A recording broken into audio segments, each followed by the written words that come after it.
Hello, how are you? Welcome to the Otherppl Show. I'm Brad Listi in Los Angeles. It's good to be with you. And it's good to have José Vadi on the program today. He is my guest. He is the author of an essay collection called Interstate Essays from California, available now from Soft Skull.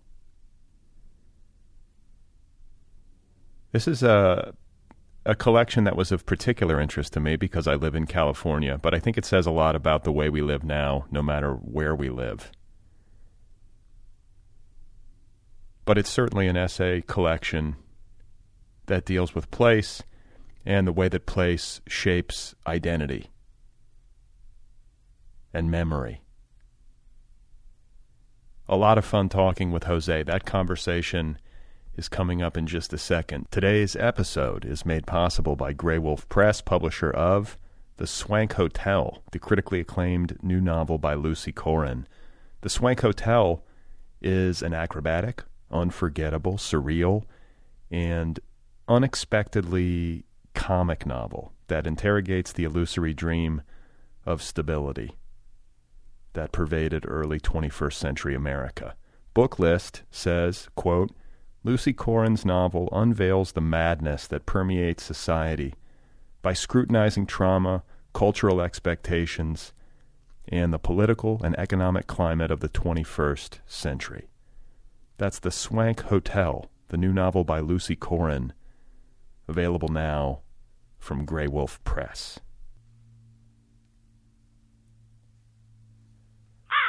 So, once again, my guest today is José Vadi. His new essay collection is called Interstate Essays from California. It is available from Soft Skull, and it was a pleasure meeting him and talking with him and hearing his thoughts on the state which we both call home. So, without any more preamble, here is my conversation with José Vadi. I named the book Interstate because of the title track essay, which is called Interstate. And that essay, in and of itself, the original title of it was called Interstate Commerce, for just kind of a play on this idea of labor and, farm workers and geography, across the state. So that was kind of the working title of the essay itself. And then as I began, doing the essay and realizing how much of it was, really tracing these memorials, these grave sites, and then kind of projecting my own grandfather's history onto there, I started doing the kind of research behind the word.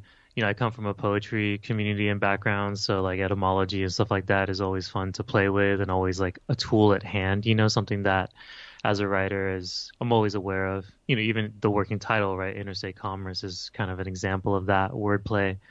And then, really discovering that the word itself was divided between these different types of meanings, one that kind of plays into the idea of, why highways and things like that are named, interstates, Interstate 10, things like that. But, this idea of burial, this idea of relationship with the ground, with soil, was really interesting to think about. And then this idea of inter as an interlocutor, as a in-between, seeing myself within that as a writer, as a member of my family, intergenerationally. It just kind of spoke to me.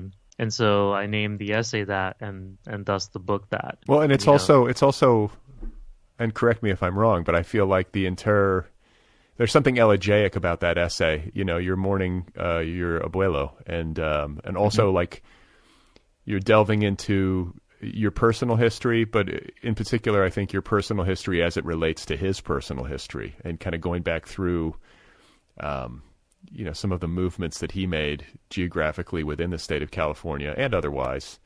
But, this book it functions on a lot of different levels. I think you would probably agree. It's a collection of essays that have to do with California, but it's definitely a searching work of personal history. And I relate very much to this idea of trying to define your relationship to a place. I've moved around a bit in my life, but I've lived in California longer than I've lived anywhere. And I think one of the questions I have, obviously our stories are different, but one of the questions I have is, like, at what point can I claim ownership? Yeah. Like, at what point am I from here? And am I ever going to feel like a sense of rootedness and home? And I guess it would be here. I mean, I also feel that with Wisconsin, which is where I'm born, a little bit with Indiana, but I don't know. It made me think about that. And I think you're kind of doing something similar, but, within the context of your own story and history. Yeah, no, I appreciate your take on that, because it's very much a question I ask myself as like a citizen of these places, as well as like a writer within them, and, especially living in the Bay Area where, whether it's Berkeley or Oakland or San Francisco and the neighborhoods they're in, each one has like a very particular sense of ownership for people that are from those communities, as well as, growing up in the Southland LA area, but, really on the cuts of that, in Pomona and kind of in the outskirts. So even like growing up, to use Pomona as an example, like, yeah, I'm part of LA County, but I'm 20 to 30 minutes out of downtown. And, across that sprawl is so many worlds. You have like East LA proper, and then you have the San Gabriel Valley, and then the Inland Empire, beginning. So even like at infancy, I always realized like the sense of ownership is always very flexible, but how, your question is interesting, because you talk about when can I say I'm from somewhere, and then you also mentioned when can I say someplace is home, and those two questions are very distinct for me. Especially living in Oakland for so many years, I never said I was from Oakland. I said I lived in Oakland in my bios, and said I'm writing from this place, but I never claimed the ownership of being like intrinsic to it, in the sense of like I came up here. I know what it's like to be raised through the K through 12 systems here. That's like a different type of knowing. So like, but then, take the example of my father, who was born in Puerto Rico, moved to New York when he was, very young, like 5-7 years old. And he is a New Yorker through and through. He's been in California since the early 70s, but that guy's a New Yorker, you know what I mean? Like, and that sense of ownership, you can't really question, because New York is what New York is, and to claim ownership of being a New Yorker is a very big telling thing. And in the same vein, like saying you're from California is I think is a very telling thing. You're not so much like putting your cards on the table, so to speak, but depending on that question of where you're from, and depending on the context of where it's asked, it could be, the stakes could be very interesting. Coming up in the early 90s of the Southern California area, when gangs and things like that were like at a very high tilt, the question of where you're from can be lethal, depending on where you're asked. So I think growing up, like there was always these ideas and questions of ownership that informed my ability to kind of see that home is where you're at, depending on, your relationship to it. That's how I felt very much in the Bay Area. It was like, this is very much my home. This is very much a place where I feel like I'm here to be my like truest self. Whereas like where I'm from will always be Southern California and Pomona. Okay. So I'm from the Midwest. I'm from Milwaukee. I think principally because that's where I was born and spent like the first decade of my life, more or less. Mm-hmm. But my home is in Los Angeles. Yeah. That makes sense. We've solved this. Thank you for helping me, Jose.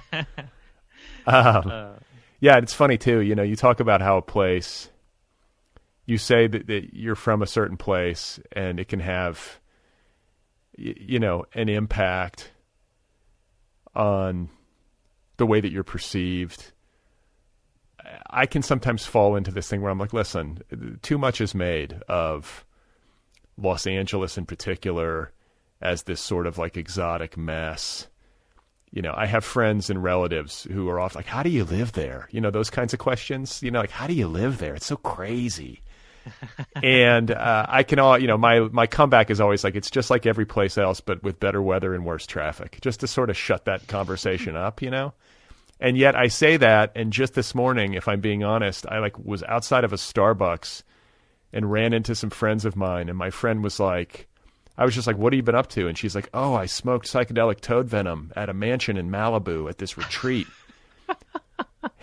And I'm like, that's some LA shit right there. Like that doesn't happen. Oh, yeah. And, so there's some truth to it, is what I'm saying. Like it is kind of a weird place, and it has its eccentricities, but I like that about it, and Totally. I shouldn't have to be ashamed of the fact that I have friends who smoke toad venom in Malibu. I think that's part of the charm. Oh yeah, I mean I'm sure part of the reason they're here is for the toad venom, smoking opportunities. You know what I mean, and the culture that fuels it all. That's right. Well, I think if we're going to talk about reasons why we love California and Southern California in particular, well, I mean actually this applies to the Bay Area too. Yeah. I love the fact that it is a kind of laboratory for people trying on like spiritual identities and doing like work on themselves. I love that part of it because to me, the reason I think I like it so much is that there's no punctuation mark on it. Oh yeah. Whereas I think other places in the country culturally and spiritually are much more defined. It's like, well, this is how this is how it is here. We have certain like traditions and orientations that are sort of been stable and unmoving for centuries or whatever. And in California, I like that it's like, we don't know, but we're going to keep smoking toad venom and trying to figure it out.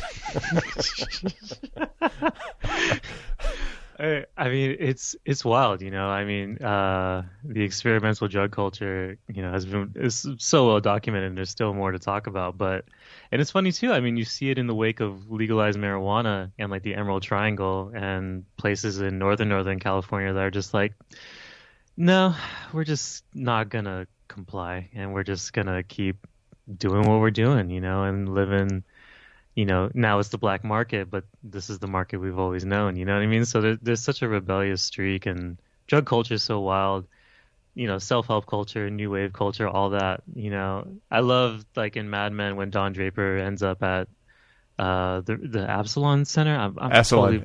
Yeah. I mean, places like that can only exist, in California, maybe Oregon, maybe, but I mean, and Seattle has an Olympia. That whole area has some good crunchiness to it that is, in conversation with places like the Bay and, but there's some spooky places all around California. There's just so many mysteries and, the lost highway of Highway 99. Like there's just so many mysteries all around the place. But that I love the description of self-help as that labor, because it very much is like an industry behind it. Well, and I think one of the things that I loved about your book is that it made me realize how little I know about this place that I've lived for the largest portion of my life. Like I have embarrassing gaps in my knowledge about my home state. And I think there's an intensity to California in terms of its the role that it plays in the popular imagination, simply because of media culture and Hollywood filmmaking, and so much of it historically has been shot here. So these images and these stories, kind of everybody has a line of connectivity to this place to a degree that exceeds most places. But then there's like the intensity of the migratory pattern. And by the intensity of the migratory pattern, I mean like the emotionally loaded way that it can happen. You think about like the gold rush. You think about just the bounty of the land, like the Central Valley and the food production. Mm-hmm. So much of this country's food comes out of the Central Valley of California, not just the state, but the entire nation. Like it's a mecca. And I think that's maybe the word for it. It's a mecca. People come here to find their fortune. People historically have come here to make a better life for themselves and escape maybe not so great situations. There's also this coastal thing that's happening. Like the American story unfolds from east to west, right? Like migrationally. Mm-hmm. And, I guess with the exception of Hawaii, this is as far as you can get. So there's always been the joke that like Los Angeles is the place, it's like the city at the bottom of the hill into which everything slides. People came here, they had no further to go, So I think there's like, it doesn't apply to everybody, but I think like there is some truth to this idea that if people wound up here, they were running as far as they could go, like they got to the ocean and stopped. And there's a certain kind of person to whom that journey appeals. Yeah. And that really speaks to like the kind of the that whole frontier kind of stereotype surrounding the gold rush and things like that. And, the federal, one thing that was interesting researching the book was just, learning how much of the federal prospectors and purveyors, of like various, whether it was railroad or steel or just the federal government and the kind of collusion between those industries at the time, how much of California was really, quote unquote, discovered and, developed in the wake of the loss of Mexican control in 1848. And, that decade of 1850 to 1860 is just like heavy in terms of drying up, rivers and, implementing more agricultural industries. And so even for me, I've lived here I think there's only been like a 7-month period where I've lived elsewhere and, outside of California. And I learned a lot researching this book as well. And there's still, a lot that was omitted. But yeah, I mean, it's crazy to drive through the Central Valley, which is so stereotypically like, with the exception of the orchards and some of the, trees and some of the farms that you see, is so overwhelmingly dry at times and so much like just kind of like dirt patches that are waiting for like, the hallow harvest to pass or whatever. You're seeing how much of that used to be like the Tulare River and how that all used to be like this entirely different topographical situation. And then you start thinking about how parts of San Francisco all used to be, sand dunes and all this other stuff. And it really speaks to like, it's just interesting examining your relationship with place and how much, especially as this climate is changing, so much of this book was written during wildfire seasons that kept getting longer and longer throughout this state. So there's a lot of different ways that like the land itself and the topography and its changes was kind of like informing the way that I was researching the histories behind Interstate and how that spoke to those migratory patterns, like the different challenges that people had to face. People that had never encountered snow before are now tasked with crossing the Donner Pass. You know what I mean? Like things like that are insane to think about, especially, if you've never seen the Donner Pass and you just show up on it today, 2021, and you think about people trying to scale that thing. I mean, it's unfathomable, So I mean, it's a remarkable state, It really is. From skate spots to mountains, I mean, it's insane to think about. It's a beautiful place. I mean, there's a reason why so many people live here, and I know that I sound like a homer when I say that, but it really is like a spectacular, like it's spectacularly beautiful. It's also huge. Yeah. Geographically populated. There's so much to it that I guess it's defensible to only have, a very small, like a limited knowledge of it. But, you talk about the ways in which it is changing. You mentioned climate change, but there are other pressures that are coming to bear on the state, and like the rapidity of change. I could feel it just reading your collection, like some of it because of COVID feels like you're reporting from a lost world already. It's like that's how fast it's changing, like riding the BART and moving around the city relatively unencumbered. You know what I'm saying? Like all these, and then going into a bar. You write this great essay about Susie's bar in San Francisco, which I think is now defunct. Is it? It was called the Summer Place. I kind of gave it its own character name in the essay. Oh, okay. Kind of in honor of the owner. But yeah, it's I think it's no longer, unfortunately. God. Well, so there you go. I mean, like, and so there's I think it's maybe worth pointing out that there is, I think, at least in my read of it, a certain track in this book where it is personal history and exploration, not only delving through your family history, but also moving around the state physically to try to get a sense of your abuelo's life and like how your family came to Southern California, at least on the maternal side. It's your maternal abuelo, correct? Is that right? Correct, yeah. Yeah, okay. So there's that track in the book. And then there's like you being a guy in his, 30s? 30s, yeah. Who's a skater, like a lifelong skateboarder and skateboarding enthusiast. Yeah. Like that's a through line in the book and like a central part of your identity. And then I felt like there's a part of the book that is really focused on your relationship to the Bay because you went to Berkeley for college and then I think on to Mills College for your master's. Yeah. And you have, you lived and worked. I guess you're now in Sacramento though. So now you're basically going to touch every major place in the state, and live there and have some experience with it. But you then, lived and worked in San Francisco and lived in Oakland and worked in tech. And so that comes with its own set of baggage to unpack. But am I missing anything? Like those are the big, like the big three threads to the book for me. Totally. I mean, those are some big threads, there's like, and coming up in the Bay Area, there's a lot of, working before tech in like kind of the literary arts community, nonprofits and stuff like that, which is actually which led me to the tech industry. I worked for 4 years 4 or 5 years in that industry. But yeah, it ranges all these different threads, and a lot of the book is allowing them to kind of stand on their own at times, and sometimes weaving them together, in different flashpoints and stuff. And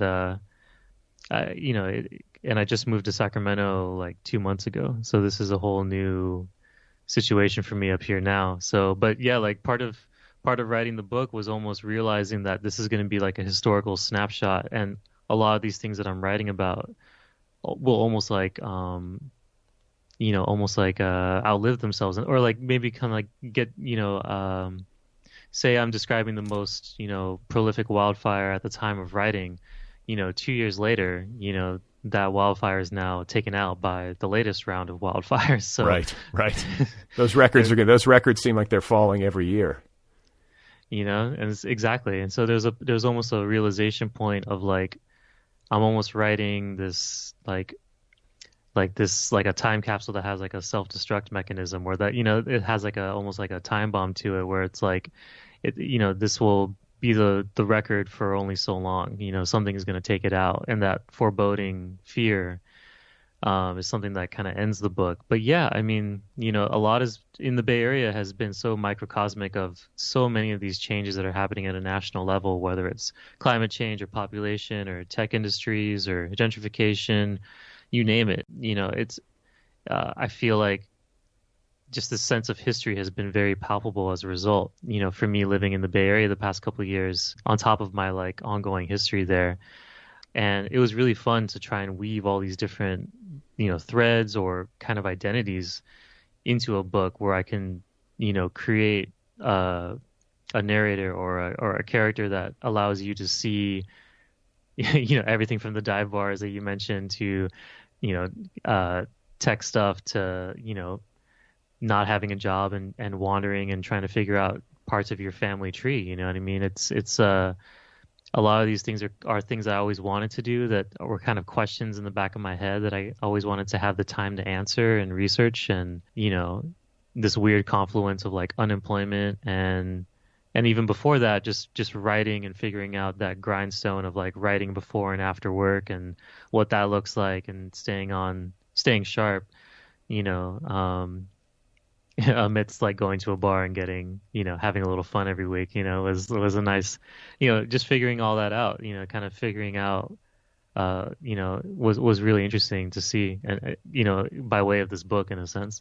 You have to get into a rhythm, I think, to write a book. At least I do. I can't do it like in fits and starts. Like you have to just go kind of all in and figure out your schedule, like however you do it, like whatever time of day you do it. But to just do it like one day and then let a couple of weeks go by and come back and maybe work a couple, there's no way it happens for me unless I'm like really committed to writing pretty much every day. Yeah, it's exactly like there always has to be something to work on, and it was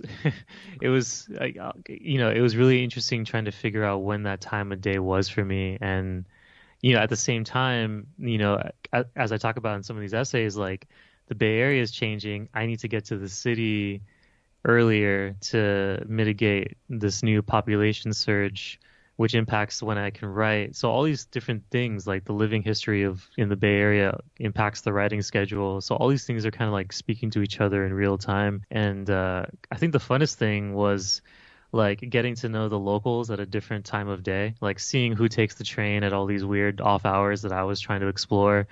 who's going to these bars at these times of day, the kind of low tide drinking hours where there's not going to be a lot of people around, and Right. doing that kind of zigging and zagging around the popular times and trying to find your niche within a city in a new way was really cool too, allowing this book to be an excuse to go on different crosstown trips that I'd probably be like too lazy or too jaded to take before, was cool too. Not that the Susie stuff was like, I'm going to be a DJ to write this essay, it kind of evolved, but, just I need a space to hang out, to think about what I want to write about, where can I go? That kind of thing was really fun to explore. Yeah, and it's funny too, because I think a lot of the Bay Area stuff in your book, it's this weird like mixture emotionally. There's a lot of obvious love for place, not just the Bay Area, all of the different places you explore in California. You can feel a lot of love in it, like that this is the place that you're from, this is your home state, and what did you say? There's no place I'd rather die, or something like that. Yes. I kind of have Pretty that, much. I feel some of that, but it's also there's also a lot of mournful qualities. There's something really mournful and sad, and I feel bitterness when I think about San Francisco. I think about Los Angeles too, but San Francisco's so beautiful, and I guess it's maybe tied to 1960s cultural history and my like imagined version of the place, and how much of that has been lost, and how many like ordinary folk, like more middle class or lower middle class people, have been driven out of that city because of the tech boom and the insane real estate prices and all that comes with it. Talk about a place that has changed super dramatically over the span of the last 50 years, and especially maybe over the last 20. Like I can't tell you how many people I know who have had to leave San Francisco because of housing costs and just like, the exploding cost of living. It makes me pissed off, and it makes me feel sad, because it also makes me feel in a conjoined way happy that you wrote this book, because I think when people like that leave a city, it loses its memory. You have to have those people there to preserve what the city is at its essence, and when you lose them, you lose something huge. No, I mean, it's. I appreciate you saying that, because so much of this book, I think about writing this book, and so much of it is like reading weeklies, you know what I mean? The weekly papers like the SF Examiner, the SF Weekly, and so many of these papers are now getting cut. And you think about all the writers behind those, like the local beat reporters that are covering culture, that are doing the archiving, and this, when we go from analog to digital, what gets preserved, and as these media companies get bought up, like so too goes a lot of the storytelling behind these cities, and so, but housing is a huge issue in the Bay Area. The fact that a K through 12 school teacher can't afford to live in San Francisco, while teaching for San Francisco Unified is insane. The policy that allows a lot of the zoning to not allow new developments on the west side is pretty wild in San Francisco. And you see that throughout different, cities and states. And, thankfully that's easing up. I think people are realizing the need for policy to help, make better housing choices for cities. But it's insane, and there had to be an element of bitterness and just mournfulness in this book. Maybe it's me being a recovering Catholic, or maybe it's the element of just like mourning people who are frankly gone, either from this earth or from this city, in terms of like moving and stuff like that and getting priced out. At the same time, I think I'm really mourning the loss of people moving to a place, in this case the Bay Area, to be themselves, to be like a better version of, to be the self that they really want to be. A lot of folks that moved here, that moved in the Bay Area, post 60s into the 70s and 80s, whether it's refugees that moved here in the 80s or people that were moving here to feel comfortable dating who they wanted to date, like it runs the gamut, but there was a spectrum of people who were coming out west to the Bay Area and Los Angeles, to be not just starlets or not just, have the next big idea that's going to have a bitchin' IPO, you know what I mean? Ugh. It's, they're here because they feel like they can be themselves here. And, that comes with a lot of pitfalls, right? That comes with a lot of cults of personalities that might not be the, peace, love, and happiness vibe of, whatever. But like, at least people were coming here to be a part of something, however vague of an identity that was. It was, there was a sense of it. Now, I don't really know. Now it does exist in a lot of different ways.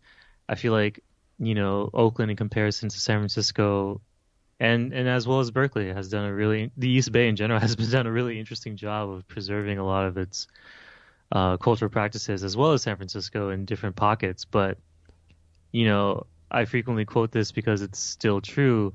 The Last Black Man in San Francisco, that movie devastated me because that line of the protagonist talking to these two people on the bus, and he says, you can't hate it unless you love it, in reference to San Francisco. And that's true. And I think it really informed a lot of my writing. It was like, if it comes from bitterness, if it comes from whatever, it's like, so be it. I had to embrace elements of the negative as much as the positive. And to be honest, like, I feel like a lot of writers of color, frankly, haven't been afforded that privilege before. I feel like we've oftentimes had more of a woe is me kind of trope to our voice. And I wanted to be able to have anger. I wanted to be able to have regret and sadness as much as joy, in this book, in terms of me as a writer. So that was, always something I was very much aware of, was just that line between bitterness and love, and while still making these big claims of like, I wouldn't want to be anywhere else. If I were to, get hit by a truck today, I want to be in California. So it's, it's a roller coaster, and, writing from that emotional roller coaster is really interesting, and really, there's a lot of different sides of my voice I had to trust in these essays, because of that. Yeah. Well, I think of like, there's like, I'm gonna mess it up, but there's some great lines in the book where you sort of sum up like tech bro culture in San Francisco, where like everybody's trying, like you said, to do something. Like, I'm gonna work on myself in the sense that like I'm gonna like biohack and eat some shit that will give me like a better fitness and like mental performance so that I can outcompete you and get a cool deck together and raise some venture capital and get like, I guess the point is that like whatever ideal, like whatever vague ideal is embodied either, whatever, however it was embodied in the real when it happened or in my imagination as I, reflect on my love of 60s counterculture. Now it's like another version of a gold rush. It's so soulless. That's what I hate about it. And it's like every fucking thing gets reduced to capitalism and competition. Like there's nothing, like even the tea that you order at the bespoke coffee shop in your gentrified neighborhood in San Francisco is, has something in it. So something about that choice has to do with you trying to win. And I don't know. It's just so deadening to me. I just recoil at it. I'm like, this is it. This is what we've come to. Like it just seems it seems grim to me.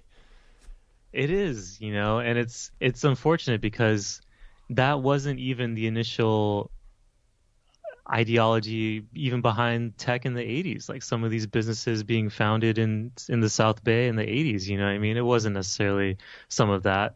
It might have evolved to that pretty quickly, but like, it wasn't, it was different. It was weirder, you know what I mean? And even through the late 90s, you see on like various internet, portals of people sharing their photos of like doing, DSL LAN parties in the late 90s, early 2000s. Like, that's still geeky and kind of like misfitty and kind of rad in a weird way.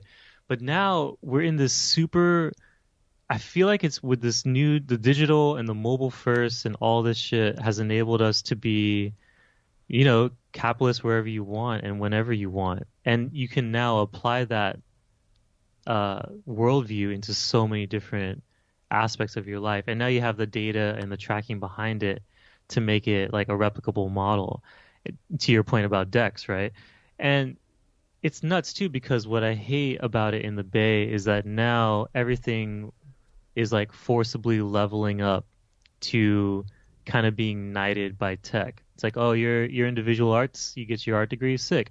Now you can get commissions from tech to have your designs as part of their, Q3 campaign. Oh, you know what I mean? Like, oh, you're going to start a nonprofit? Great. My friend works in the corporate responsibility department of this tech company. Maybe they can get you a grant. And those are good looks, right? That's gigs. That's money. Those are connections. Like, I've been in those conversations for sure. But is that always is that the goal of like all these different, interests and career tracks?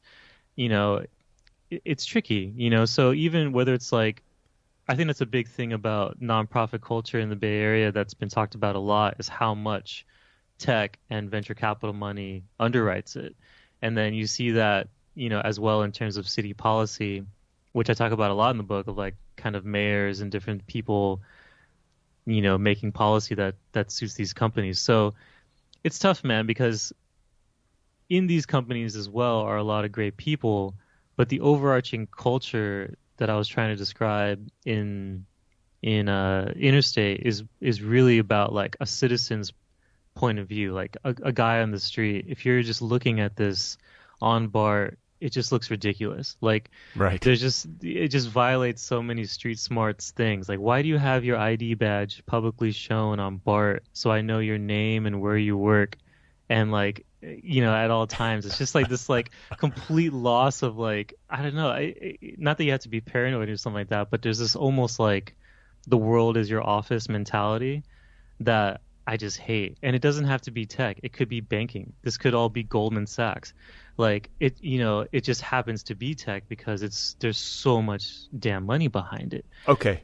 Like, I got to interrupt you because you're singing my song here. This is something that I think a lot about. You said just a minute ago, there are a lot of good people working in these businesses. Totally Sure. true. Of course there are. There's not like everybody who works in tech is an asshole. No. But, and I, because I will often speak, and I've been talking about this lately. It's like I will often speak in monolithic terms about Hollywood and Sure. my like disdain for Hollywood. But it's a similar kind of thing. Tons of money, a lot of people that want to work in it, which is a big, huge factor. When there's a huge amount of, demand for the people want to live in San Francisco. People want to go there and work for a startup or start their own business and make a fortune. That's always the backdrop. I want to make a fortune. And same thing with Hollywood. Want to come to Hollywood and get their Netflix deal. That's like now the holy grail, right? I got to get a Netflix. I want to, he's got a show on Netflix? Oh my God. That's like the holy grail. And so I think what happens, and, feel free to disagree or add something to this, but it just seems like when there's that much money, it's obviously got a corrupting influence at some point. And what it does is it allows really like greedy people, like the bad actors essentially, to exert influence on the culture and to create like really toxic norms. I mean, Hollywood's the obvious example here. You talk about like Harvey Weinstein and guys like him. Who's the other guy who like Scott Rudin, who's like these guys, like, I mean, in my adult life, I've just been like, they were the gatekeepers to like the elite cinema culture. I mean, they produced a lot of great movies, that I love. You've got to acknowledge that, like Harvey Weinstein's name and Scott Rudin's name or on a lot of the better movies that were made over the past, 30 years. But just monumental assholes and criminals. And, they're not the only people who contributed to the toxicity of Hollywood work culture, but they're sort of like the preeminent, examples. And I think what it does is that when you have people like that who are holding the purse strings and who have all this outsized influence, it's really easy to see how it fans out and becomes normalized across an entire industry. So then you have good people, you have decent human beings who want to work in Hollywood and want to make great movies. But the only way to do it is to really embed yourself inside of a toxic culture where treating people like shit and being greedy are kind of values. You know what I'm saying? And I guess some version of that probably applies to San Francisco tech culture too, right? It has to. It definitely, there's this thing of it's just painted differently. It's like the same aggressive, selfish pig, just painted with a different shade of lipstick. You know what I mean? And it's kind of neoliberal, and it's kind of it's just interesting the way it's positioned, and what I find so striking about tech sometimes is how aware people are of all these kind of senior execs or these at other companies. They're aware of their trajectories. Oh, this guy went to this school and then he did this and that's how he made his name and now he's doing X, Y, and Z. There's a lot of internal awareness about people's movements within tech, which was really interesting to see coming from nonprofit arts world, getting a gig that was kind of like an RT project within tech, and then just kind of, not being an engineer, not being a developer, not being in sales, not being in, econ, right? And seeing where people got their MBAs and things like that. These are the coded language of tech in particular, the acronyms. And again, this could apply to any industry, but just how that language permeates then the culture in which that language is housed, in this case, the Bay Area. So you start hearing more of these terms and you start hearing more of this kind of office speak in bars and in whatever. And you start really realizing this kind of almost lack of tact in a sense, and a lack of humbleness and awareness of your space in the world. And that can go from renting out entire restaurants for Airbnb's holiday party or whatever the hell. It's just this constant I just felt being in the Bay Area, and I moved in the Bay Area in the wake of the late 90s tech boom, or tech collapse, right? So, there's already these waning cycles before and after, but this particular cycle of tech, made it kind of almost gave data and optics and analytics to the asshole to almost prove their case of yeah, see, this is why I'm successful. This is why I do what I do. And, when you have a lot of people who, there's, all these reports about all these recent IPOs generating dozens, if not hundreds of millionaires in San Francisco, you know what I mean? In this small 7 mile by 7 mile city. That's insane. How can't that impact the culture of the city? A city where there's less and less young people because there's less and less families. And so you have this depletion of the younger, generation. It really speaks to a fear that I had, writing the book of you leave work and then you go outside and it's just a bigger version of work. Right. You know what I mean? You talk to people that move to some of these, burgeoning smaller towns along the peninsula south of San Francisco, kind of between San Francisco and the South Bay, where Menlo Park and Stanford and all that is Facebook.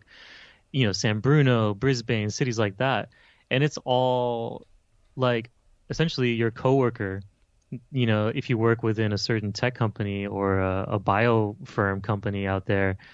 It's almost like company towns in a weird way, and so, compare that to the town of Spreckles, which is a company town where Steinbeck used to, work and I think briefly lived. And, it really speaks to these different histories of California. One is this agrarian, sugar refinery saying we're going to set up shop here and this town Spreckles is now beholden to the land. And another one is this huge buy-in of like this massive tech company coming in, or this massive industry, in addition to the ongoing lucrative industries of the Bay Area, coming in and really literally changing the landscape of the city. So all these different things kind of speaks to what happened before.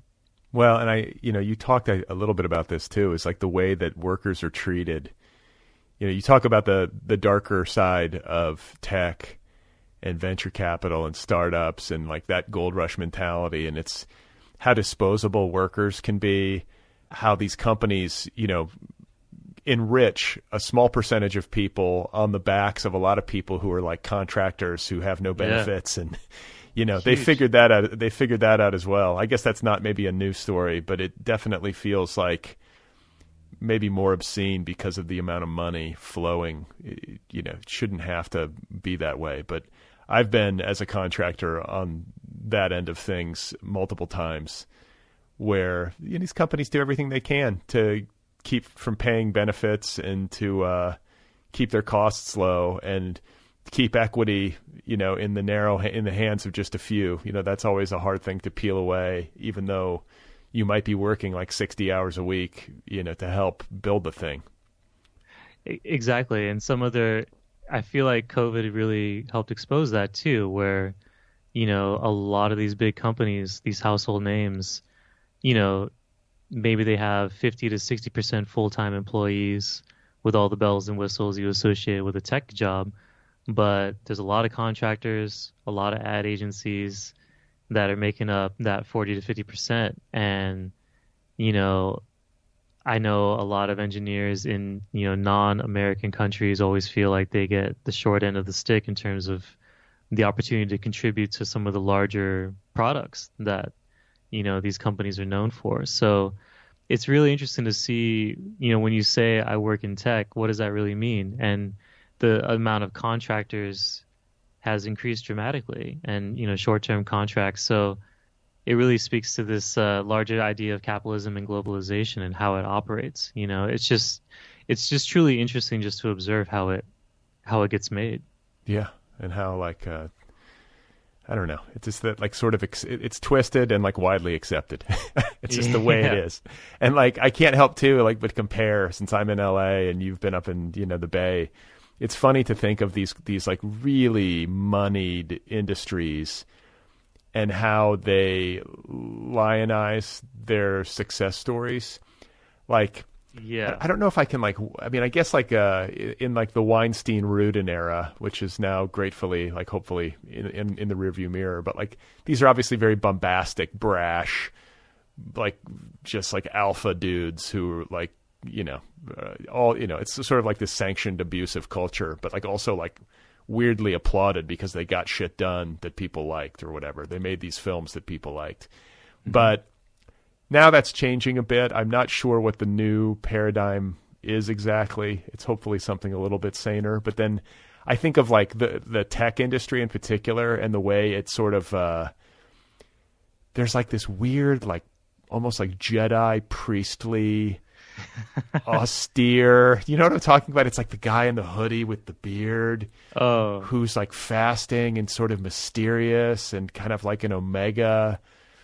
He's at this omega, it's sort of a hard to define effect. It's this. It's Rick Rubin combined with an uber nerd with $3 billion, who's also you got the barrel sauna in his penthouse and all that shit. Do you know what I'm saying? It's a particular type. He's out there. You know what I mean? That guy's out there for sure. I was thinking about Rick Rubin too when you were describing this character. So that's there you go. But he's out there, and then there's his counterpart who's in the Patagonia, who's graduated from the hoodie. He's trimmed. He's cut off the beard.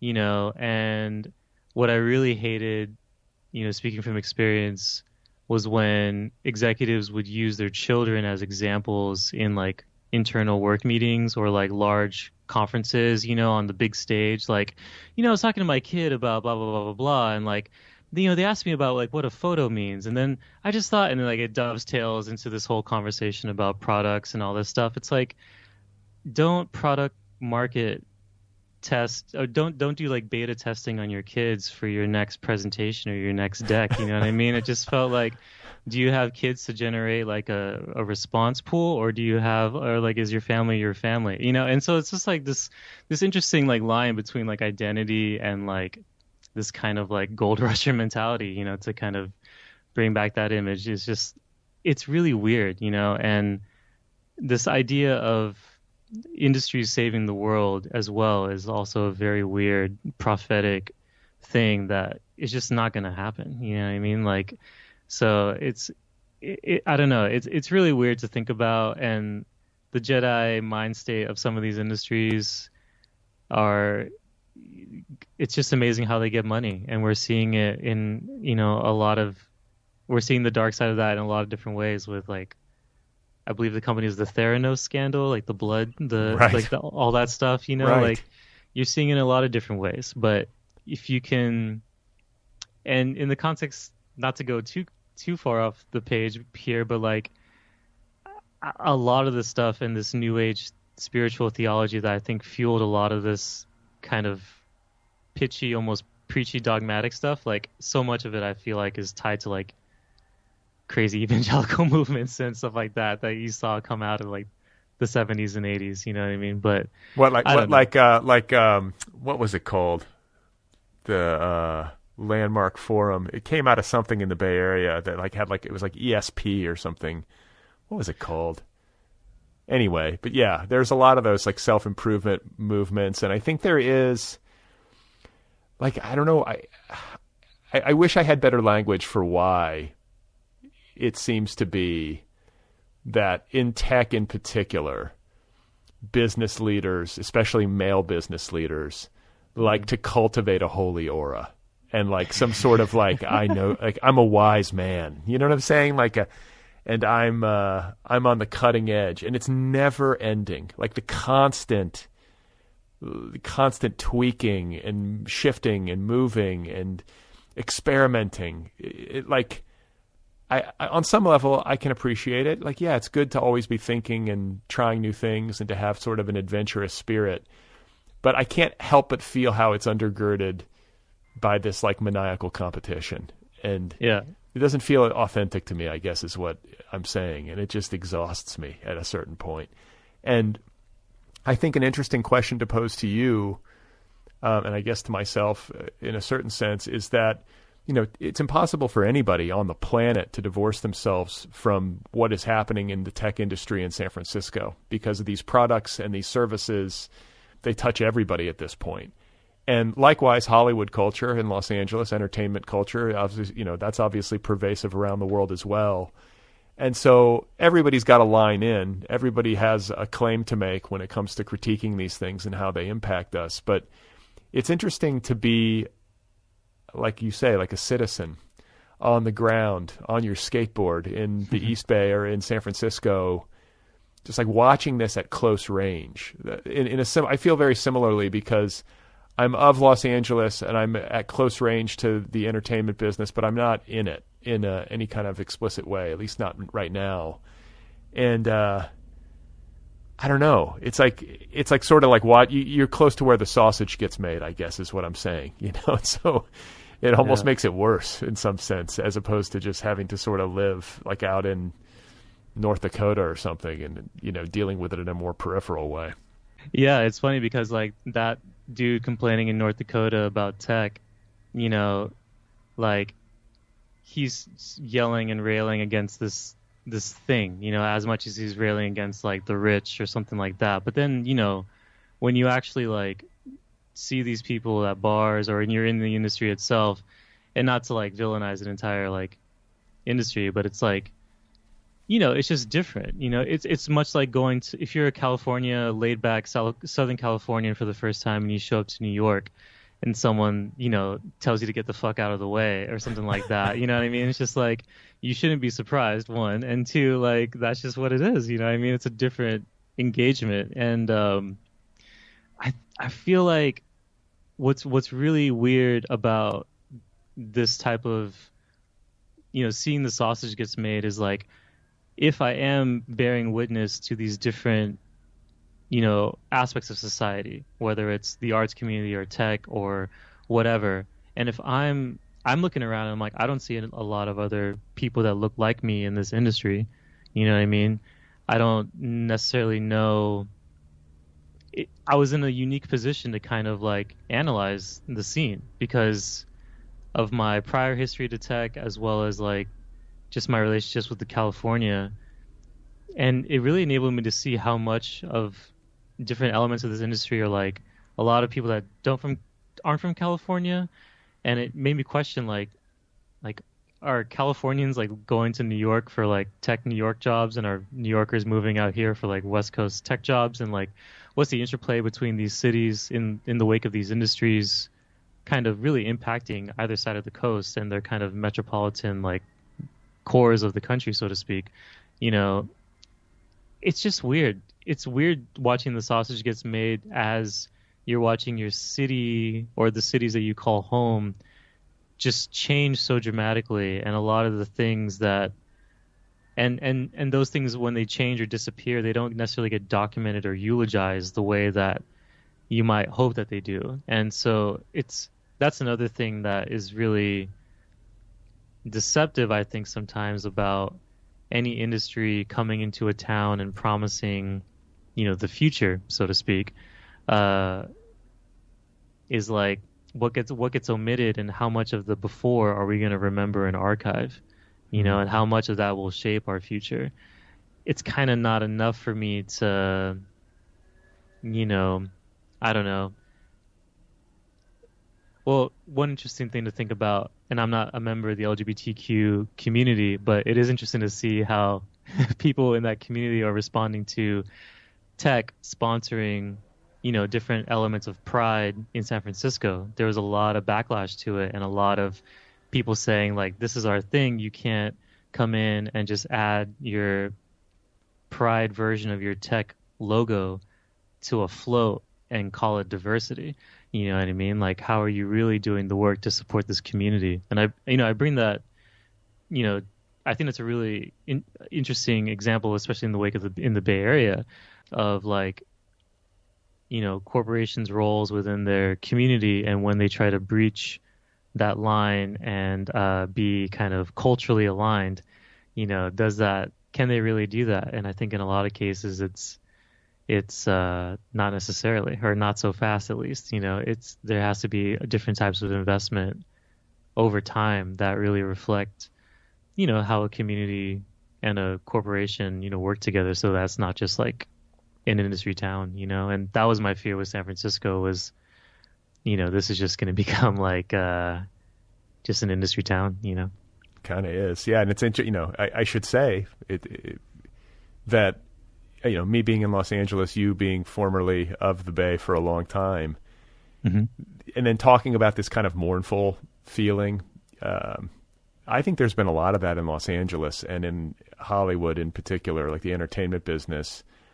As I think the tech industry has overtaken a lot of what used to be like the big movie studios, and now it's Netflix and Hulu, and those are the biggest shows in town. And that really is the triumph of Silicon Valley and San Francisco venture capital business, overtaking Los Angeles. And it's a big disruptive shift that we're still kind of in the middle of. And I don't know exactly how it plays out, but I don't know. It's like the old saying, like, you can't make progress without change, but not all change equals progress. Yeah. And I hate the streaming. I'd rather go to a movie theater. I do more than that. Like that collective experience of sitting in a dark theater and watching a movie and having popcorn, and that was better. It was better. Yeah. We're losing. If we lose that, we lose something, and things get shittier, and everyone's watching their phones, and that sucks. And I know I sound grumpy, but I don't know. I hate this notion that like all change is good if it makes money. That's basically this ideology, and I don't think so. I think that actually it's just a disaster.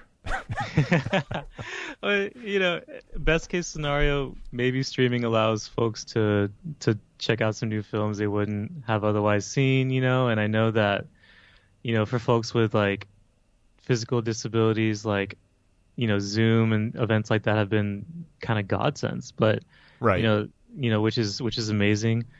And then, my fear too is like what happens when all these theaters close, are these tech fools going to come in and just buy the streaming services, is just going to buy the theaters and then, create whatever they create from there. It's weird. I think one thing that I really wanted to kind of showcase in this book is the joy of like mystery, of like going on road trips and not knowing where the hell you're going, of like going into a theater without a phone or a leaked bootleg and not knowing what is going to go, like going into a bar every week and not knowing if you're going to have access to a jukebox. And there's many a night at Susie's that sucked, where I'm just sulking like, damn it, I want to hear my stuff and I can't. I feel like, mystery and wonder gets lost sometimes when everything's on demand. And whether it's dating or whether it's whatever, you know what I mean? Like on demand isn't always like the way to go. There has to be a little bit of mystery in your life. And for me, it's skateboarding. I never know what's going to happen when I jump on a skateboard. I might completely break my arm. I might twist an ankle. But similar to navigating a city, or, while navigating a city, skateboarding is like that kind of sense of mystery that, as well as road trips, that feels like very Californian and kind of kept me grounded a lot, particularly finishing this book. Interesting. Yeah. I mean, I skated a little bit as a kid, but I don't know. I don't know if I'm built for it. I was thinking about that as I was reading you. I mean, I've got like 10 years on you, I think, so I'm a little bit older, but I feel like, if you have a certain build, I feel like skaters are usually like lanky and kind of wiry, like they have that sort of, I mean, you seem like you got that, right? And then you got to be willing to go out and potentially like crack your skull. I mean, yeah, it's not necessarily the safest thing to do, especially in cities and in spaces where there's not a lot of like sanctioned places for you to skate. I mean, right? This is the whole story of skateboarding, is people trying to skate and getting chased out or harassed by cops and all that kind of stuff. Oh yeah, and it's the ongoing thing. It's really funny doing it now at 36 and with like a gray beard and hair, you know what I mean? And just like, yeah, I hopped the fence to skate the parking lot. I'm sorry, like that kind of thing, I'll be on my way. Right. Like it's funny, but it's super fun for that reason, and it's really, now we can just all say that we're training for the Olympics. That's all of our excuse now. You know, every street skateboarder has the perfect alibi. It's like, I'm training for the Olympics. Like, what do you want? Like, I want to represent my country, sir. Leave me alone. Yeah, this is patriotism at its best. I'm trying to get on NBC to get this Dick Ebersol money. Like I'm trying to get on NBC here. So, yeah, like it's super funny. But I feel like the shorties, I feel like the short, stocky kids kill it in skating because they have like that low center of gravity. Whereas us lanky people, when we look down, say you're standing at the top of a set of stairs, right? Like it's gonna look that drop is way higher for the tall, lanky kid than the shorty. So it's all relative. I'm somewhere in the middle. I don't know. I'm like, I'm 5'11" and a half, and I lie and say that I'm 6 feet. But I kind of wish I were lankier. I think maybe that's a common thing. I wish I were like a little taller and a little lankier and just had like a super fast metabolism, That's my desired outcome in a future life. So I want to talk to you before we part ways. I want to make sure to talk to you about your family history a little bit more, because that's kind of a big part of the heart of the book is this story of your grandfather, who was a migrant farm worker and whose life story took you, in this book as a writer and as somebody kind of exploring their own past and their own roots all over the state of California. But can you just talk a little bit about him and his journey? No doubt. I mean, my grandfather, his name was Antonio Gomez, and I grew up pretty much with him. His house was very close to where we grew up. So, like every day after school, I'm going to his house kind of thing, right? So like very close relationship growing up, pretty much a second father figure. And this is on my mom's Mexican side. So he migrated to the States originally into like Oklahoma, Nebraska. And so some of the family tree of my mom's generation was born there, some was born in Mexico. But eventually, he, along with many others, migrated west for work, essentially. And this is where pockets of the family timeline get kind of blurry, and this is kind of stuff I had to navigate around. But I know that as a solo male, he, migrated with some of his brothers to different parts of California, while I think the family was back either in Mexico or was already established in Southern California. This is some of the pockets depending on who you ask, get blurry. And at times, a lot of the family was divided across states, and, it's a very big family. But I know that there was kind of clues that he would work. I knew that he worked in the Salinas area in the town of Gonzales. My sister and my mom actually got to travel with him to that area randomly on a road trip. He kind of just pointed out, like, this is where I used to work, like super out of the blue. So coming out of Cal and undergrad, and I majored in history and had this kind of focus around oral storytelling, I really wanted to capture his narrative while I still had the chance. And, in the mid 2000s with a really terrible Hi8 Sony Handycam, I, recorded his narrative and got to understand some of the places where he worked, both in Oklahoma and Nebraska, as well as different pockets of California. And then I eventually digitized that footage and told different family members about it. And then they would tell me that he worked in different parts of California. San Jose was one of those areas.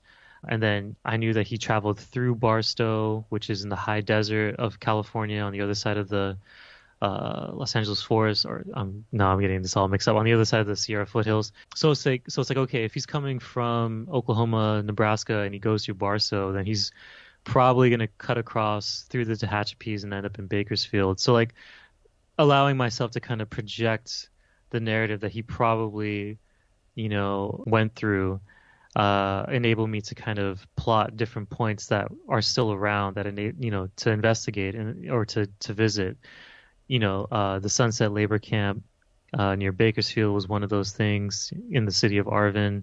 And then realizing, in addition to the Steinbeck connections of like Grapes of Wrath, realizing that like these places have been depicted by Hollywood. These places have been in movies and have been backdrops for different adaptations of fictional depictions of very real things. So all these things started to swirl for me as I visited the spots, and it took about 9 months to write the essay of Interstate and, across these different road trips. But I went to basically Bakersfield, Salinas, Salad Bowl, and Fresno to basically kind of track different parts of my grandfather's story and different historical ties to farm workers like him. Yeah, no, I love that stuff. And it's good to remember for me, I don't know, it's just good to remember where my food comes from. And like, this could apply to food that comes from anywhere. It doesn't have to just be like the Central Valley, but so much of it comes from there, especially I'm a vegetarian. So I would guess most of what I eat comes from the Central Valley. And just the personal, but it could be any product really. It's just worth pondering when you use something or consume something, like what it took to get it to your plate or to your door or whatever it is. There's so much human narrative involved. I think that's what your exploration of your family history made me realize, which I appreciate, because it can be so easy to move through life and just be oblivious to it, and go about your day. No doubt, and these concepts of farm to table, that kind of gloss over the what that really means. It's true. You think about the salad bowl, which is what the Salinas Valley is referred to, because of the products that are generated there. But, you think about how American this story of migrant farm worker and undocumented labor is, to this country, how tied it is to its growth. The lucrative nature of California is all tied into these things that are very much, are very much tied to the labor of communities who are often in the crosshairs of law enforcement and who live in very terrible housing situations. So you think about comparing the commute that I take on BART to get to San Francisco early to work at a coffee shop, buying $5 lattes before 7:30 in the morning, right? Compare that to someone working a graveyard shift or a sunrise shift or an all-night shift, in the middle of the Salinas Valley, whether or not they have a car, if they have to carpool, if they have to take bus. You really start to think about the different types of labor that fuel this state and this nation, and it's amazing to think about, and also very sad as well. How generational this labor class is, and how much it's tied to particular demographics. What's really interesting, also in the Bay Area too, is how many people from the Central Valley, like Stockton, Tracy, commute every day to the Bay Area to do jobs that are not necessarily like the six-figure engineering jobs, but are more like, the contract jobs of like janitorial, custodial stuff, and so it's really interesting to see how labor impacts everything that you consume every day, including like your office space to what you eat at dinner. But yeah, I mean, it's part of the state's history, and it's ongoing. It's still housing, like a lot of the things I cite in Interstate from recent reports about the need for housing and the need for, better pay, the need for better conditions in the field. These are things that you can really connect, draw direct lines to from some of the violent incidents that I also cite that happened in the 40s and 50s, against farm workers in California. So it's really crazy, and I think that's one thing. Just if you grow up in California, you grow up driving across the Central Valley at some point, and you have hours to think about the many communities that have shaped those fields, and not just Mexican, but Central American, Armenian, Sikh communities and stuff like that have powered those communities for years. You have so much time to think about it when you're driving through that I wish we would do. I hope at least that Interstate contributes to larger storytelling around these parts of the state. Well, yeah, I mean, I think some of the most searing images in the book have to do with the housing conditions of farm laborers in the Central Valley, like 2 and 3 families sharing a 1-bedroom house, basically, like a tiny shack, essentially. You got 3 families packed into there to this day. Mm-hmm. These living conditions are obscene, and then you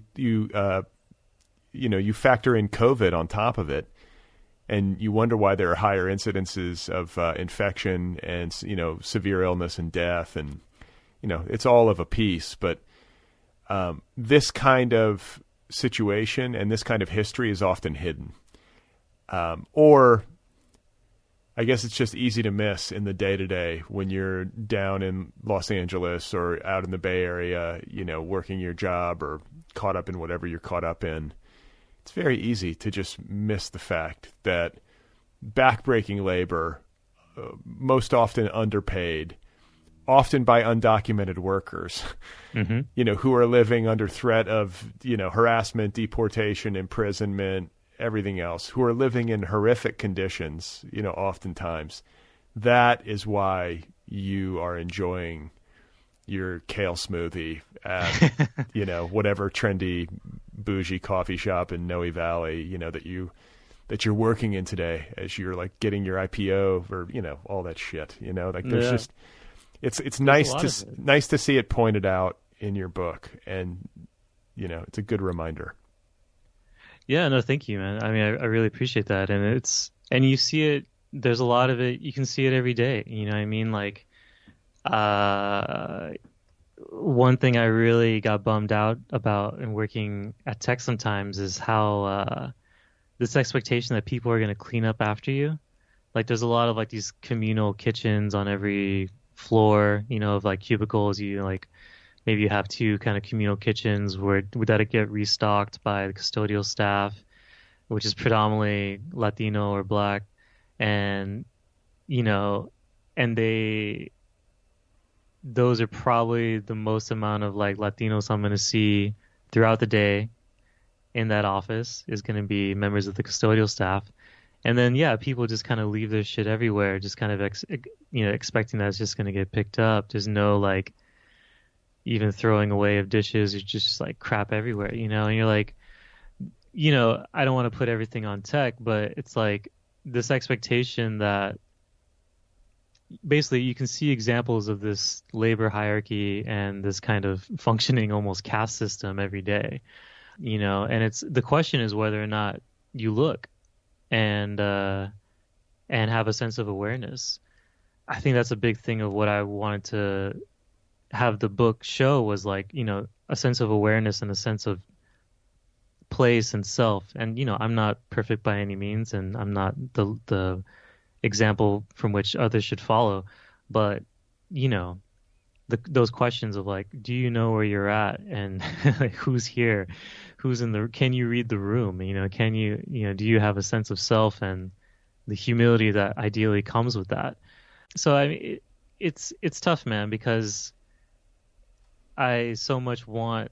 A lot of times writing this book, I thought about like the teenager who might read it and whether I would bum them out. Like, am I painting too negative of a scene for them to like aspire to or whatever, or like whether it's work or writing and stuff. But I think my guiding light for a lot of this book was I wanted people to see someone who was like aware of these very vivid histories that are happening in real time, that's documenting it, and how that's for this person and maybe for me, how that's important. You know what I mean? To be a living archive in a sense, and to bear witness to whatever you think is important.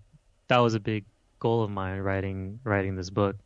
I think it's a good beat to be on. And I found your perspective and your voice to be refreshing in a lot of ways. And also just the prose is really excellent. Like, you're a really strong, like line by line writer. And I think I thought of this before we came on, but I did want to ask you, like, has the publication of this book and the writing of it led you to want to continue on this beat and to continue to write about California? Have there been doors that have opened journalistically? Like, I guess I kind of am rooting for you to get a column or to be contributing to the bigger newspapers or I guess magazines within the state. I just think you're an effective voice for the state of California. I hope that you continue to write, maybe for my own selfish purposes. But is that something that you're thinking about?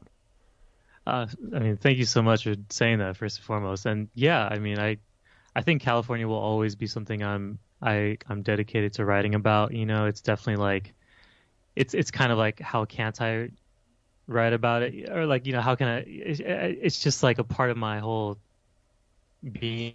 Yeah. So I'm continuing to write about California, and there's a lot of histories and different things that I didn't, or that were on the cutting room floor for this book, that I want to talk about. A lot of stuff, things in Southern California that I want to talk about, different histories that didn't get included. For instance, I had this essay about Pacific Ocean Park, which was like the predecessor of Disneyland, and it's kind of near like Venice, Santa Monica area, but like, just how that kind of tied into these other things with like my mom's history. Just that, and as well as skateboarding. Those are two of the things that I really want to continue writing about, is like California histories and how skateboarding plays into that.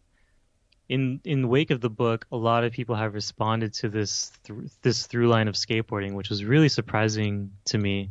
So I'm continuing to write about that. And in the wake of the book, I've been able to write some stuff for some more national publications, have reached out, which is great. I basically just want to keep writing and focus on California.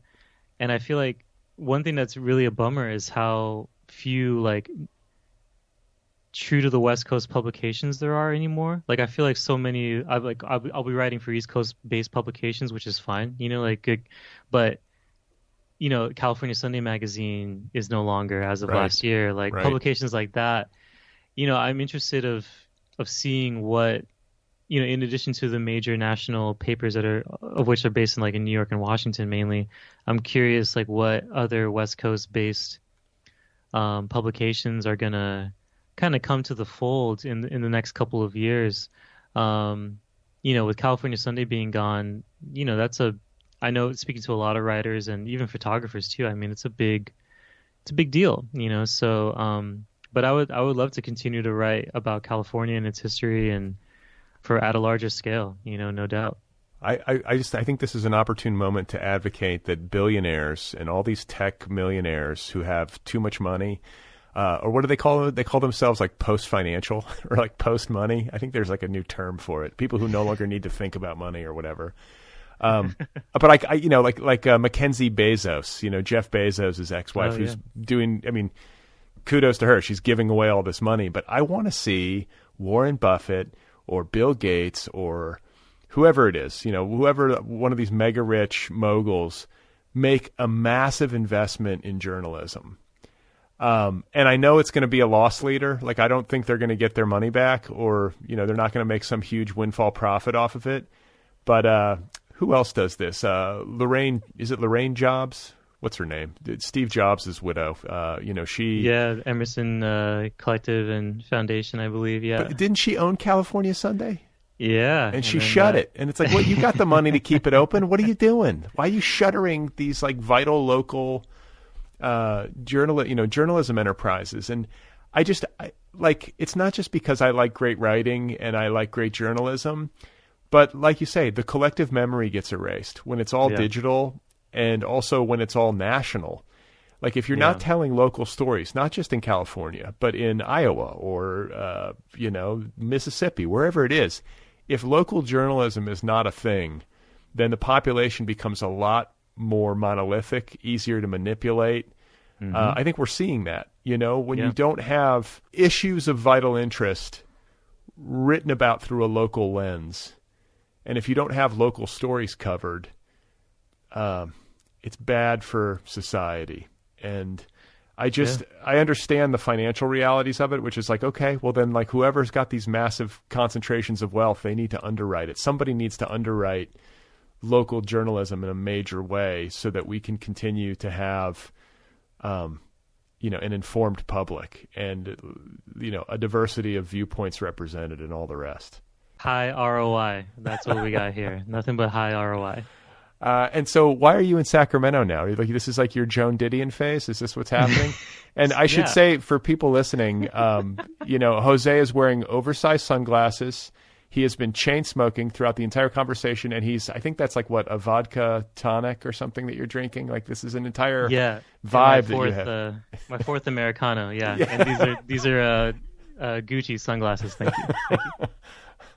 Yeah, it's it's hard in my Didion phase. My lungs are gonna suffer, and it's gonna, I don't know. But yeah, it's interesting seeing the Didion reactions to the book. They're gonna come, right? And so it's like, and I read Didion, and I like a lot of some of her early work for sure, and some of it, like, and her later work too. I mean, The Year of Magical Thinking is an insane memoir, and it's just brutal.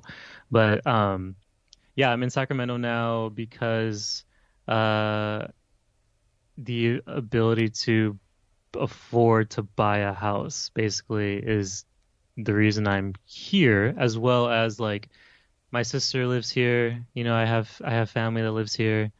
But really it's kind of quality of life. I think that's like the such a big term now in the wake of the pandemic, obviously. But it really is a quality of life thing.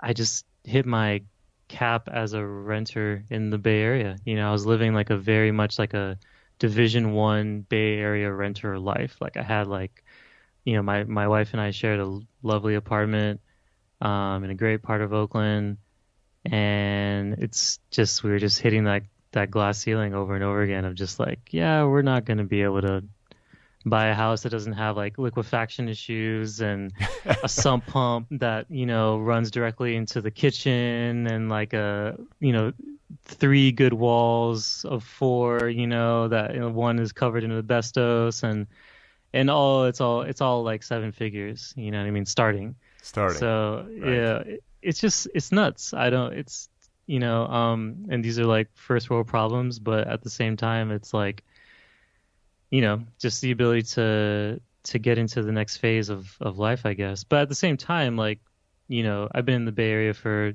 over half my life. A change of pace, I think, is necessary. And no matter how much I think my biggest fear was just leaving California, so like moving elsewhere. Moving back down south wasn't really an option. I don't think I could survive an LA summer anymore, even though I'd like to think I could. But I mean, what? Because it's too hot?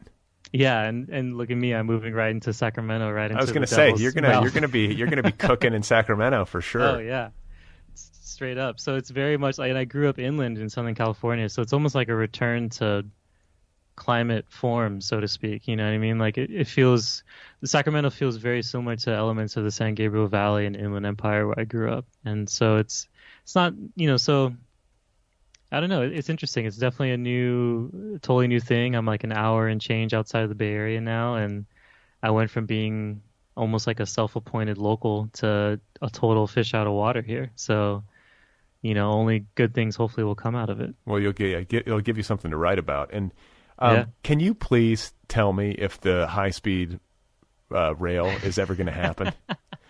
Like this mythical high-speed rail. Like I wanted to get on a train in Los Angeles and be in San Francisco in an hour. Yeah. When is this happening? Why are we unable to build a fucking railroad in California? You're going to have to take a bus from Los Angeles to Bakersfield and take that Bakersfield high-speed rail to Merced, and then from Merced somehow get over, because all that's guaranteed right now is Merced to Bakersfield. There's still, for that line, the Central Valley line, there's still, I believe, trying to buy the land plots necessary for that line itself. Meanwhile, but they're building it. I think Californians and everyone nationwide should know that they're very much building this high-speed rail. The Central Valley looks different, so it's impacting communities. So is it good though? Is it net positive, or are we TBD?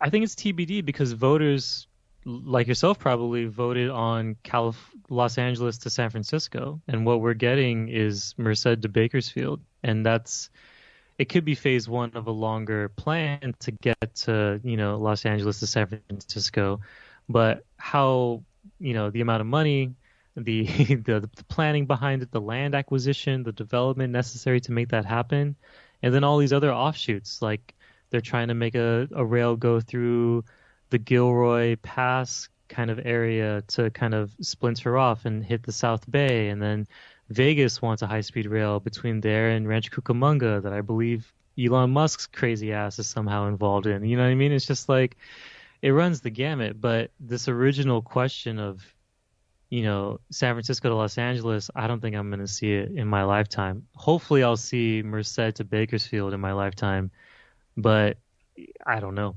You're going on the record saying we're not going to have this done in our lifetime. I'm going to die not seeing a high-speed rail in California from LA to San Francisco. LA to San Francisco, hopefully by the time I retire. Wow. In like 25 years. I don't know. There's just so much to get through. Like from Central Valley to the Bay Area, I don't know how they're going to make it work. I really don't. But that's what we voted on, and I hope that comes to fruition. I very much hope I'm wrong. Very much hope I'm wrong. But hopefully Merced to Bakersfield allows burgeoning towns like Fresno and, to really have some more mobility and some more. That's a huge issue in the Central Valley is mobility, and so I really, really hope that it impacts it in some positive way.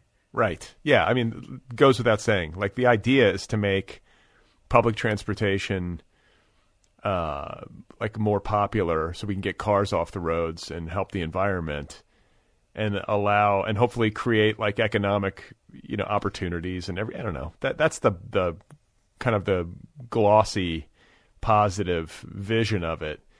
I think where I get frustrated and depressed is just the fact that we can't like actualize shit anymore. Like, this is in the United States, we used to we sent a man to the moon. We built the Empire State Building, and I don't know. I don't want to get too crazy and rah-rah about it, but it just seems like doing like things.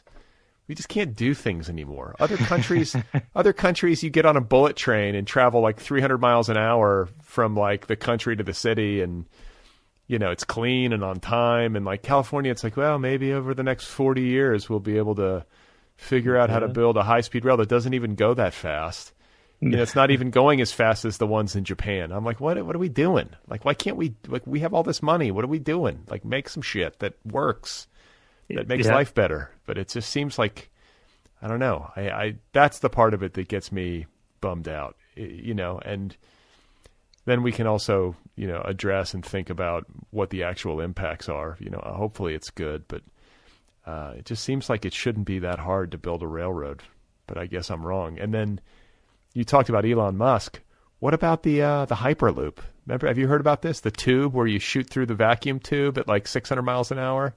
Yeah, I think Rancho Cucamonga, is where he was trying to do one of those things. And I believe that it was going to go towards Vegas or something. Or maybe it was between Ontario Airport and Rancho Cucamonga. I don't know. Something weird, but Rancho Cucamonga always ends up in the news for the most glamorous of reasons, and this is just another element of its history, Right. Whether it's Friday After Next or, this, it's just part of its legacy, I guess. But, he was trying to do some wild stuff out there.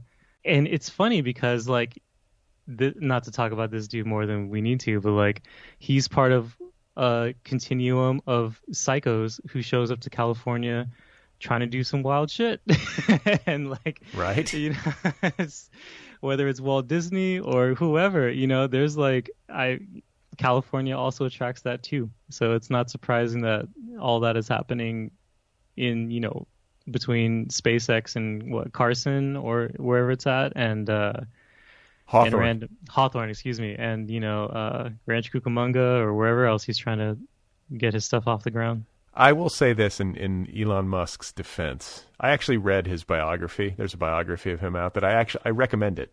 It's worth pondering him. And it's not all pretty, obviously. But just as a human being who can actualize, like, can take wild shit from his brain and make it real in the world, it's hard not to have some appreciation for anybody who can do that. Like, it's so incredible to think of the breadth of his business achievements, like how many different industries he's disrupted. Like, he disrupted the financial sector with PayPal. He disrupted the automotive industry with Tesla. He's going to disrupt public transportation, possibly with the Hyperloop. He's disrupted aerospace with SpaceX. Like, in a big way. Yeah, that's the biggest one, I think, is the SpaceX stuff. And he's got no training. He's got no, like, he doesn't have a degree in, I don't think, in astrophysics or whatever engineering. I know he's got an engineering background, but he's done all this kind of self-taught. Like, there's a level of genius and sort of like maniacal work ethic and all the rest that, it's kind of mind-blowing to consider. And, at the same time, there's a lot of like human casualties along the way. He's mistreated a lot of people, and it gets Big messy. Time. But as far as the Hyperloop goes, I don't know why I'm so excited about this. I think I just like the idea of being shot through a tube at 700 miles an hour. But if you were going to go to Vegas, like if I were in Los Angeles, like Vegas is not my favorite town. I know there are people who live there who are like off the strip, and it's a totally different experience. But my experience of Las Vegas is a tourist experience. And at my age, I just can't with the casinos and the, the hotel rooms creep me out because I just don't know what happened in there, and it's probably bad and filthy. But if you're going to go, what better way to go than to just get into a pod and be shot through a tube at 700 miles an hour, and you go from like being in Los Angeles to being in Vegas in like 5 minutes, and then suddenly it's just all there in your face. And then when you make your escape, it is similarly like turbocharged. Like, get me out of here. It's the ideal way. I can't wait for that I hope that better manifest in my lifetime, or I'm going to be gravely disappointed. I fully agree. And it needs to be named after Hunter S. Thompson, because that was his dream to be, his ashes shot out of a cannon. That was his wish, and it happened. This is his living wish, right? This has to be it, of like get out to the craziest town in America on, through a rocket, basically. Essentially, yeah. Like at the closest to light speed that humans can travel. And man, if we could somehow make a network of Hyperloop tubes all over the country, that's just that would just be the wildest travel experience, to be, I guess you could get from LA to New York in 3 hours, or no, maybe a little bit longer. It depends how fast you're traveling. But let's say you're traveling 700 miles an hour. I guess it would be closer to like 4.5. Same as a flight almost, right? Potentially, yeah. I mean, you could do it within a day, which is crazy. And I was talking to my friend last night who's from Germany, and he just got back from Germany and taking the trains, and he's talking about the train going faster than the Autobahn. You know what I mean? And how, like, riding the train, you think of how fast the Autobahn is like 180 miles per hour, and you're doing laps on them. You know what I mean? Like you're going beyond. It's just insane to think about. And I'm here for teleportation, though. Like, during the pandemic, I started watching all the Star Trek movies, like from 1 to whatever. They were all like on demand. This is obviously the big reveal of behind the scenes of Interstate, is I was watching Star Trek the whole time in the background. But Wrath of Khan just really inspired me. But the teleportation, the dissolving of physical self and just beaming yourself into this other space and time, like, and how someone else has to like triangulate that, was pretty appealing. And I feel like, that seems like a good climate change proof, like, alternative, you know what I mean?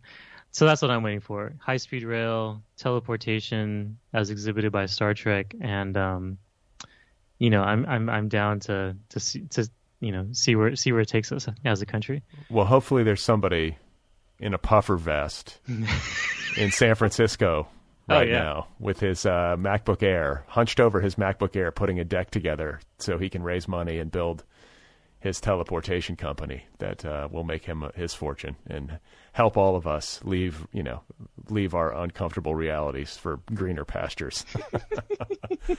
Well, it's fun to talk with you, Jose. I appreciate it. I enjoyed your book, and I'm eager to see what you come up with next. Like, do you have another book in the works, like even if only like in your head, or are you actively at work on something?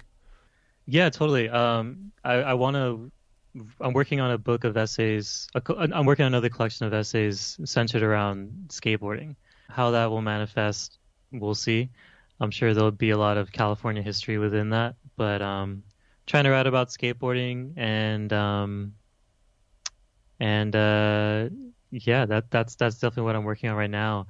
Writing about skateboarding was really fun for Interstate, and figuring out how to describe it in a way that sounded authentic and real to me was really fun. So I kind of want to continue that. And there's still a lot of things about California's living history I didn't get the chance to explore in Interstate. Some road trips I didn't get to take, some places I didn't get to go to because of COVID. So hopefully, before the tundra of California winter hits us, hopefully I can get out there and do some trips to see what's out there as well. Awesome. Well, it's great to meet you. Best of luck on everything, and congrats once more on Interstate. Thanks for having me, and pleasure to meet you too. Okay, there it is. That's José Vadi. His debut essay collection is called Interstate. It's available now from Soft Skull Press. You can find Jose online at josevadi.com. You can also follow him on Twitter. His handle on Twitter is @VadiParty. Once again, the essay collection is called Interstate. Essays from California by José Vadi. Go get your copy right now. Do it. The Other People podcast is offered freely. Did you know that? The entire archive of this show is available to you, the listener, free of charge. Every episode, more than 700 and counting, is available for free. It's a listener-supported show. If you like this program, if you listen regularly and you get something from it, I hope you'll consider supporting it. You can do that at patreon.com/otherpplpod. That's patreon.com/otherpplpod. There are different tiers, different levels of support. For as little as $1 a month, you can support this show. And then as you move up the scale, you can get prizes. T-shirt, tote bag, coffee mug, sticker. I will write you a postcard by hand. I will wish you a happy birthday on an annual basis. Patreon.com/otherpplpod. Did you know that the Other People podcast has a YouTube channel? Every episode is available on YouTube. Go to YouTube, search for the podcast by name, and subscribe. It's free. The podcast also has its own official app. It too is free. The Other People with Brad Listi app. Go get it wherever you get your apps. Once again, it's free. If you have something to say to me, the email address for the show is letters@otherppl.com. I have a novel coming out next May. If you want a review copy, email me at letters@otherppl.com. If you're a literary blogger, journalist, podcaster, whatever, happy to get you a review copy of my book. A lot of good episodes in the pipeline. I'm still sorting out the schedule, so I can't tell you who's coming up. There might be a Sunday episode.